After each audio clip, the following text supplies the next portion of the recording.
Morning students. आज मैं आप लोगों को जो आप लोगों का जीएसटी होता है उसका जर्नल एंट्री में क्या इफेक्ट होता है वो आप लोगों को बताऊंगा। जीएसटी क्या है, जीएसटी कितने टाइप्स का होता है, जीएसटी कैसे चार्ज किया जाता है, ये सब चीज़ें मैंने आप लोगों को इसके पहले वाले एक वीडियो में बता चुका था। लेकिन उसका जर्नल एंट्री में क्या इफेक्ट होता है वो चीज़ डिस्कस नहीं हो पाई थी, तो वो चीज़ आज डिस्कस करेंगे। ठीक है। GST, as you all know very well that GST का फुल फॉर्म जो है वो गुड्स एंड सर्विस टैक्स होता है। ठीक है, गुड्स एंड सर्विस टैक्स। और जीएसटी जब चार्ज किया जाता है तो बेसिकली दो तरीके से चार्ज किया जाता है। जीएसटी जो होता है आप लोगों का वो दो तरीके से चार्ज किया जाता है।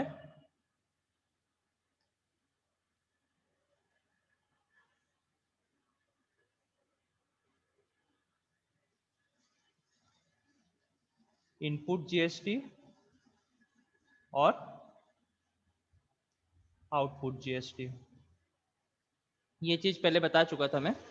तो जो आपका सामान परचेज करने के समय जो जीएसटी एक बिजनेसमैन पे करता है on the time of purchase, when a businessman pay GST, it's called input GST.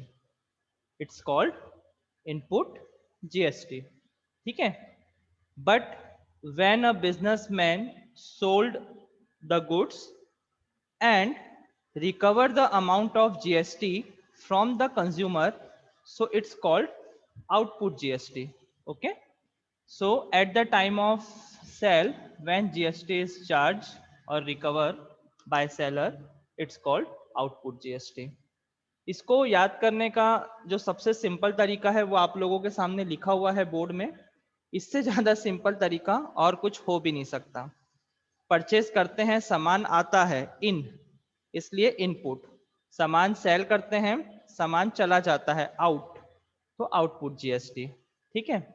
अब उसके बाद इनपुट जीएसटी हो चाहे आउटपुट जीएसटी हो, उसमें तीन उसके और सब टाइप्स होते हैं जो आप लोगों को समझना पड़ेगा और सुनना पड़ेगा। CGST, SGST, IGST. CGST, SGST, IGST, है ना। ये आईजीएसटी लिखा हुआ है, central government goods and service tax. ठीक। State government goods and service tax, या गवर्नमेंट वर्ड ना भी लगाए, मैं सिर्फ समझाने के लिए आप लोगों को बता रहा हूं कि central goods and service tax, state goods and service tax. अब यहां पर आई का मतलब आप लोग इंटरनेशनल मत समझ लीजिएगा। आई का मतलब इंटरनेशनल नहीं है, आई का मतलब है इंटीग्रेटेड। इंटीग्रेटेड मींस ऐसा जीएसटी जिसमें सेंट्रल गवर्नमेंट और स्टेट गवर्नमेंट दोनों का पार्ट होता है ना। तो उसको इंटीग्रेटेड बोलते हैं, क्योंकि इंटीग्रेटेड का मतलब होता है मिक्स, कंबाइंड, है ना। तो वो होता है आप लोगों का इंटीग्रेटेड, आईजीएसटी। ये हो गया। अब इतनी चीजें हम लोग सब पहले कभी ना कभी पढ़ चुके हैं या सुन चुके हैं या हम लोग जानते हैं, लेकिन फिर बात वही आ जाती है कि जर्नल एंट्री करते समय इसका क्या यूज है, इसको कैसे यूटिलाइज करना है। तो वो चीज अब मैं आप लोगों को बता देता हूं।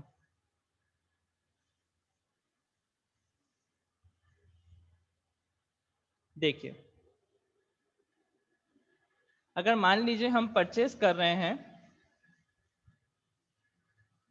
तो परचेस करने के समय अगर सपोज मान लीजिए एक ट्रांजैक्शन है, goods purchase of ₹10,000 at 5% CGST and SGST.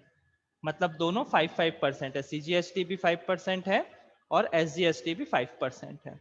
अब आप लोग ध्यान से देखिए कि इसकी जनरल एंट्री कैसे हो जाएगी। ठीक है।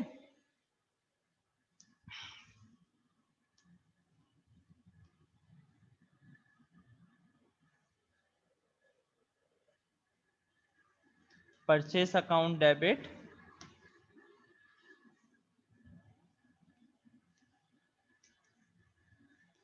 इनपुट CGST अकाउंट,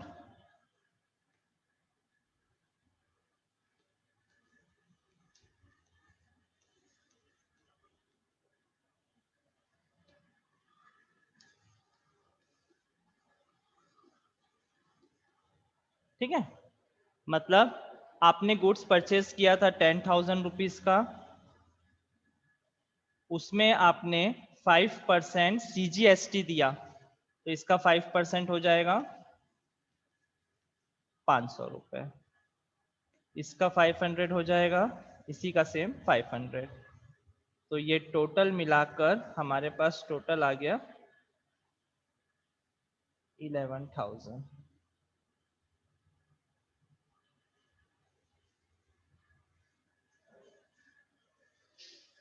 और सपोज अगर मान लीजिए ये सेल की एंट्री होती तो जस्ट अपोजिट हो जाता, cash account debit to sales account to output CGST to output SGST, और अमाउंट का कैलकुलेशन सेम ऐसे ही होता। होप सो आप लोगों को ये चीजें समझ में आई होगी। वैसे एक चीज मैं आप लोगों को क्लियर करना चाहता हूं कि जब भी हम लोग जनरल एंट्री करते हैं तो कहां पर GST को अप्लाई करना है वो क्वेश्चन में गिवन होगा। मतलब आपको उसमें कोई टेंशन लेने की जरूरत नहीं है, आपको उसमें साफ साफ लिखा होगा कि चार्ज GST। तो आप उसमें कोई मतलब वरीड होने की जरूरत नहीं, क्वेश्चन में लिखा रहेगा, सिर्फ उसको पढ़िए और उसके हिसाब से चार्ज कर दीजिए, ठीक है।